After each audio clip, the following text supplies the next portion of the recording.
ओम नमो भगवते वासुदेवाय। प्रिय दर्शकों, आप सभी का स्वागत है समस्या और समाधान कार्यक्रम में। आज हम बात करेंगे परमा एकादशी, जिसको कमला एकादशी और पुरुषोत्तमी एकादशी के नाम से भी जाना जाता है।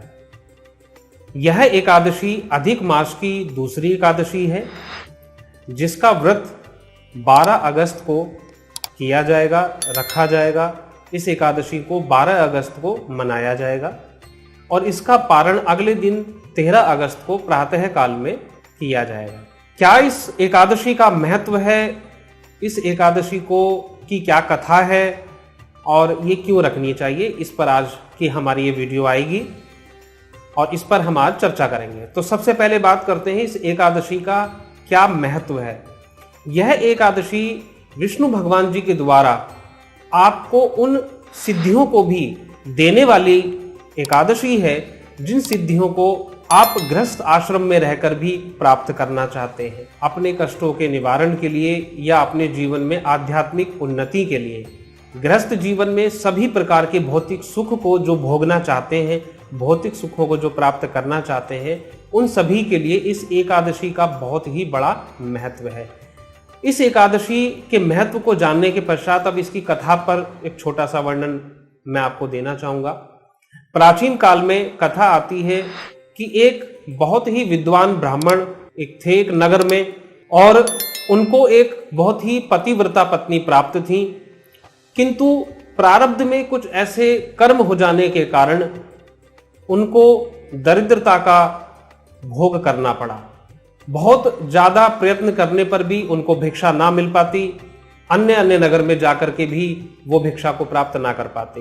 तो उन ब्राह्मण देव ने एक दिन ये निर्णय किया, अपनी पत्नी से पूछा कि क्या मैं किसी दूसरे देश जाकर वहां से धन कमाकर क्या अपनी आजीविका चलाने के लिए बाहर जा सकता हूं। तो उनकी पत्नी ने उनको बहुत ही सुंदर जवाब दिया कि जो परमपिता परमात्मा ने, जो ईश्वर ने लिख रखा है, उसके लिए आपको कहीं जाने की आवश्यकता नहीं है। उसके लिए आप यहीं रह करके अपना कर्म कीजिए, यहीं पर रह करके उन कर्मों का पालन कीजिए, आपको फल की प्राप्ति अवश्य होगी।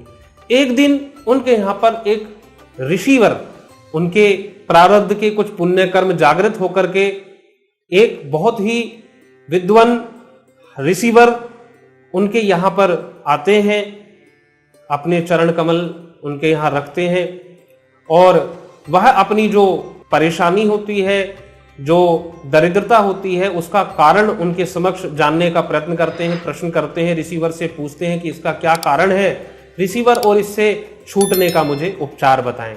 तब ऋषिवर उन ब्राह्मण देव को और उनकी पत्नी को वहां पर इस परमा एकादशी का महत्व बताते हैं, इसको करने का तरीका बताते हैं। प्रातः काल में दातून से बचना चाहिए। अगर दातून करना ही है तो शुद्ध जल का आचमन करके प्रातः काल में संकल्प लेकर के मन को शुद्ध करके भगवान विष्णु में अपना सर्वस्व समर्पित करके अपना पूरा ध्यान केंद्रित करके और इस एकादशी को धारण करना चाहिए। और इस एकादशी व्रत का पूरे दिन विधिवत धारण करने के पश्चात संध्या काल में, रात्रि में भजन कीर्तन करना चाहिए। तो दर्शकों, ये था परमा एकादशी से संबंधित एक वीडियो, एक जानकारी जो आप लोगों के समक्ष मैंने आज रखी है। आपको इस तरह की और रोचक और विस्तृत जानकारी के लिए आप जुड़े रहें हमसे और मिलेंगे आपको अगले वीडियो में। भगवान नारायण आप सभी पर अपनी कृपा बनाए रखें। ओम नमो नारायण, ओम नमो नारायण। जय श्री राम।